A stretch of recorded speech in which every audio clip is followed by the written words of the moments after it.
Well, we're hoping this is the last snowstorm of the winter.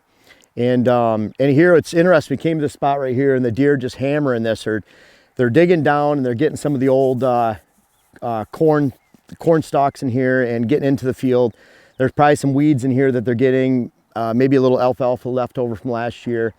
But bottom line, the deer are hungry right now. They're getting any open areas. When we came up here, there was a bunch of robins here. So the robins are even pretty hungry because they're coming back for berries and worms, and there's not much out there. It's pretty slim pickings for them. So we're hoping this is one of the last hurrahs of the winter, big snowstorms, and great time to get in the woods and actually do some scouting. I love winter scouting. I love post-winter scouting. I love scouting before the leaves get on.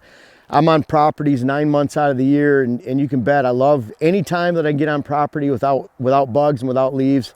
Perfect time to get on property. Very misleading. Winter scouting can be very misleading.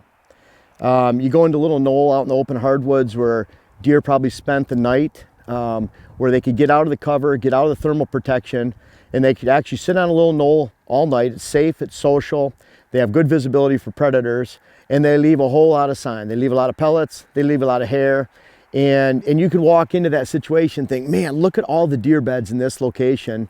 I really missed this last fall. You probably didn't miss it last fall. Be really careful when you're looking at heavy conifer settings, heavy open switchgrass settings that provide thermal protection, valleys, deep valleys, spring areas where really deer have very little water during the winter time that they'll hit very hard. It's very important to start to try to recognize what's actually winter sign and what's actually fall hunting sign, because the two are not one and the same typically. I'll give you an example. The property we've had in southwest Wisconsin here that we've hunted for the past 16 years, we find very few sheds on.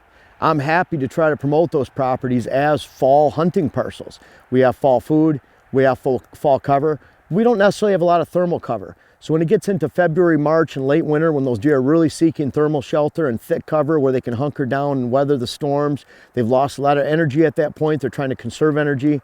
They're leaving our properties. A lot of times we had properties that are exposed to the north or exposed high up, so they're getting a lot of wind and cold winds, and so they're leaving those properties. So for that, we hardly ever find a shed.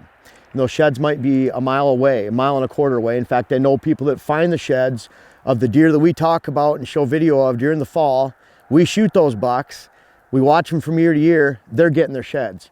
I'd rather get the actual bucks on the ground and watch those bucks with my trail camera during the fall than find their sheds during the winter time or post-winter.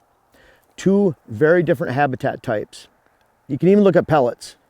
If the pellets are black, shiny, and it's this time of year, real good chance they're more recent. If they're rounded, faded, sun exposed, dried out, then a good chance they're in the fall. Look for rubs. You know, rubbing activity in October. By the end of October, especially around here, the leaves are falling the end of October. You get a lot of those shavings under the leaves. Good to look on top of the leaves. Those are more November. And if it's under the leaves, more October and September.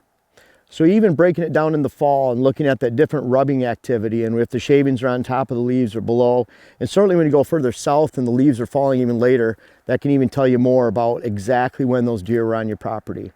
Deer get concentrated around food sources, heavy thermal protection, valleys, they get out of the wind. They might even look for springs during the late winter.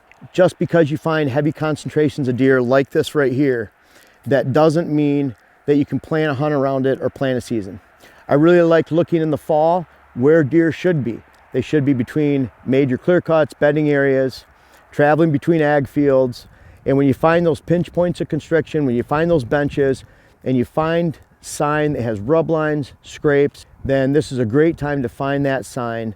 But be very wary of concentrated deer sign this time of year, because it can be very misleading as it relates to your hunt and your herd management in the fall. There's a difference between winter sign and fall sign. Learning to recognize the little telltale signs for each one in your area can play big dividends when it comes to accurately applying different habitat practices to your private land or actually scouting public land when it comes to this hunting season.